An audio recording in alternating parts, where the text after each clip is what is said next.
Sometimes, signs of one would appear without warning.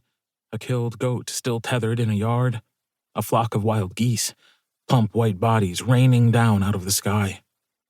Then a family would be found in their cottage, blood slicking them like wine, and the warning bells would ring in every village. This beast would not get so far. We would cut her at the quick.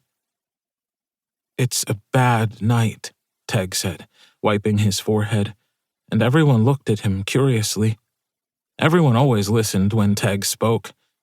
I often wondered, had he been a foot taller and broader of shoulder, if he would have been the leader instead of me.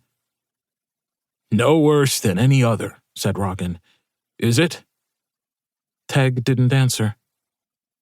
Worry nodded in my stomach, but my mind told me there was nothing to fear. She would be ancient, rickety, half dead. But even an old vestige can be dangerous. My thumb ran over the raised scars on my forearm, the feathery-shaped ridges where talons had broken skin.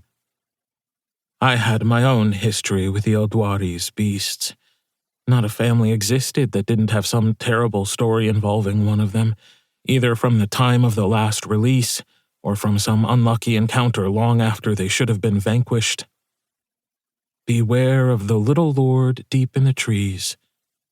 Folk had whispered for years about his black eyes and 100 limbs, how he lurked in the forest behind Milford, caught in some circle of stone. I'd never quite believed the whispers.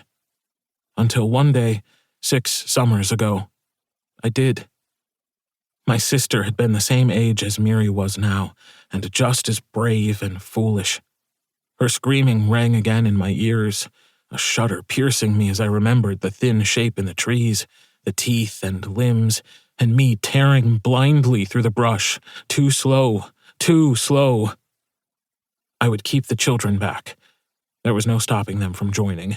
It was a long-standing tradition that all who wanted to could hunt, but I would not see them hurt. They were whispering to each other again, low and frightened. Miri was telling tales about vestiges, tales I had heard 100 times. A bull standing stock still in a field, long after the cows had come in, the farmer going to investigate, and then a bone serpent.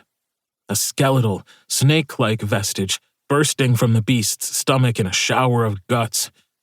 Or a crimson vulture sweeping through the night sky, alighting on a roof and piercing it with its maw, plucking the sleepers from their beds like worms from the earth. I shook my head. She'd have her siblings in tears before long. "You 3, I said, trying to rearrange my face into something less grim. "You're quick on your feet, good eyes. You'll be our lookouts." They all twisted about to stare at me, mouths open. They weren't falling for it, not for a second. But that wasn't my problem. Better a peeved, unhappy heart than one ripped from your chest and eaten. We were coming up on the high road. Its arches glimmered in the moonlight, spanning the marsh all the way to Castleford. Beyond the road's left shoulder, the marshes stretched, reeds and silver water all the way to the bay. To the north of the road lay the woods, the foothills, and eventually the mountains. Ginny Laurels had probably come from there, hiding for years among those inhospitable peaks. Perhaps she had come down for help. They did that sometimes, vestiges, so desperate for kindness and companionship in their last days that they lost all fear.